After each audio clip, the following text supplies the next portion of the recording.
Et salut à tous, aujourd'hui je vais vous montrer une nouvelle vidéo pour comment remédier aux problèmes de batterie sur l'iPhone. Donc pour commencer, je vais vous montrer du coup quelques réglages qui permettent d'économiser de la batterie et après un petit logiciel qui permet de résoudre tous ces problèmes. Pour commencer, vous pouvez tout simplement essayer de redémarrer votre iPhone. Donc pour ce faire, vous appuyez une fois sur le bouton Power et vous allez soit du coup l'éteindre et le rallumer, soit vous pouvez le redémarrer. Donc si vous avez un iPhone comme moi, un SE, sinon un 7, un 8, pour le redémarrer, vous devez juste maintenir le bouton Home et Power longtemps pour redémarrer. Donc vous maintenez les boutons et il va s'éteindre et redémarrer. Soit sinon vous avez un iPhone 10, un iPhone 12, 13 ou 14. Pour ce faire, vous allez, pour redémarrer, appuyer une fois sur le bouton plus et une fois sur le bouton moins et maintenir le bouton Power qui sera sur la tranche et il va redémarrer.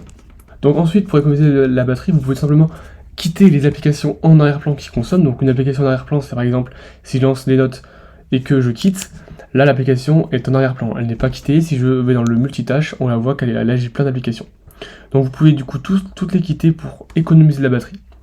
Vous pouvez aussi désactiver l'actualisation en arrière-plan. Donc pour ce faire, vous allez aller dans les réglages, vous allez aller dans Général, Actualiser en arrière-plan et vous allez mettre sur non.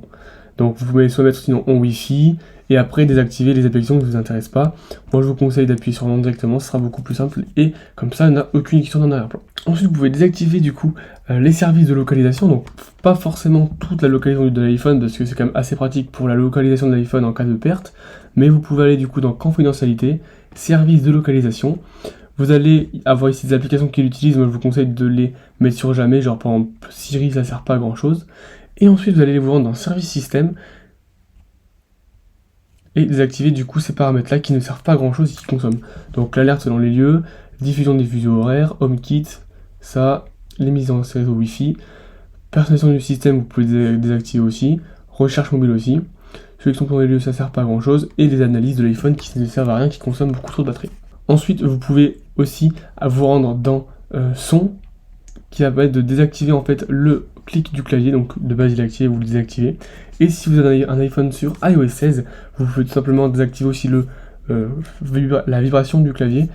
Mais moi je n'ai pas la fonction parce que je ne suis pas sur iOS 16. Ensuite vous pouvez désactiver du coup les push mails, donc du coup ça c'est une notification des mails qui s'actualisent tout le temps. Donc je vous conseille d'aller de les désactiver, vous allez aller dans mail, vous allez ensuite cliquer sur compte, et vous allez ensuite cliquer sur nouvelles données push. Et ici moi je vous recommande de désactiver et ensuite ici de mettre manuellement. Ça permet d'actualiser les mails manuellement, donc on va se rendre dans mail et ça va désactiver du coup les notifications push qui ne servent pas à grand chose. Ensuite vous pouvez réduire les animations d'iOS, donc une animation c'est quoi par exemple quand j'appuie sur le bouton, hop, l'application on voit qu'il y a une petite animation qui la quitte. Alors pour la désactiver vous allez aller dans accessibilité, vous allez ensuite vous rendre dans animation et vous allez réduire les animations. Et là du coup si je clique on va voir que l'animation a été désactivée, voilà on a moins d'animation et ça va économiser de la batterie. Donc c'est le Lumio-Stick s'adapte tout le temps, donc ça aussi ça consomme un peu de batterie. Pour ce faire vous allez aller dans accessibilité, vous allez aller dans affichage et taille du texte et tout en bas vous allez désactiver luminosité automatique. Ensuite si vous avez un iPhone 14 Pro, vous avez du coup l'écran Always On Display, donc l'écran toujours allumé. Pour ce faire il faut le désactiver, donc pour le désactiver il faut aller dans les réglages, vous allez aller dans luminosité et affichage et vous aurez une option écran toujours allumé, il faudra la décocher. Moi je ne l'ai pas parce que je n'ai pas la fonction sur cet iPhone. Et ensuite dernière option, donc ça c'est si vous êtes sur iOS 16, vous pouvez savoir qu'on a les nouveaux écrans verrouillés, donc ce sont des écrans verrouillés personnalisables avec des widgets. Donc vous avez aussi des widgets sur les iPhones d'ancienne génération, donc moi je peux ajouter des widgets et vous pouvez du coup aussi ajouter des widgets comme ça sur l'écran verrouillé. Donc vous pouvez mettre des widgets sur les écrans verrouillés, donc par exemple la météo. Donc par exemple si vous mettez la météo sur votre écran verrouillé, ça va quand même consommer pas mal ça va quand même consommer beaucoup de batterie parce que ça va toujours actualiser la météo et la position.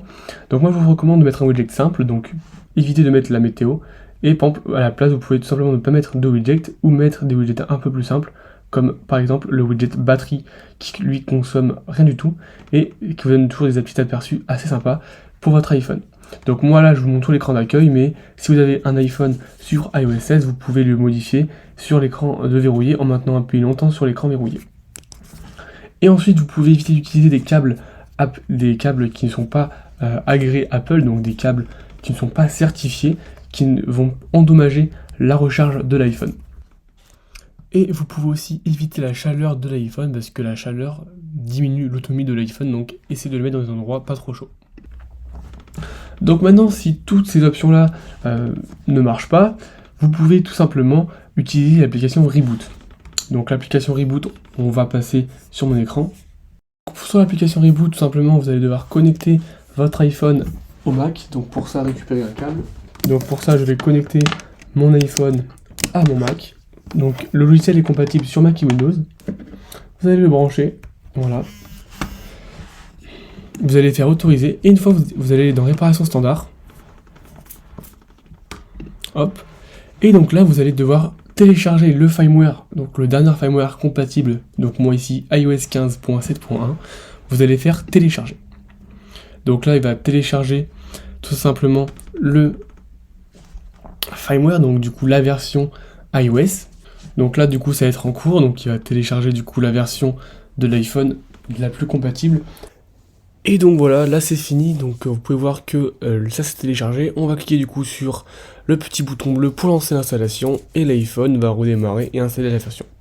Et une fois que ceci est fait, l'iPhone va tout simplement redémarrer et installer une version officielle, et ça va améliorer grandement votre batterie.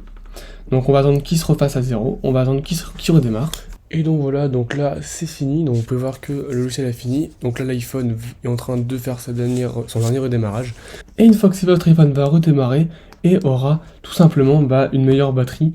Donc là on va se rendre dans les réglages et on va voir du coup que effectivement la batterie sera meilleure. Donc voilà, on vous voit du coup vos informations, on peut voir l'état de la batterie, donc moi qui est à 100%. Donc vous pourrez voir du coup de meilleurs résultats. C'est tout pour moi, merci et à bientôt.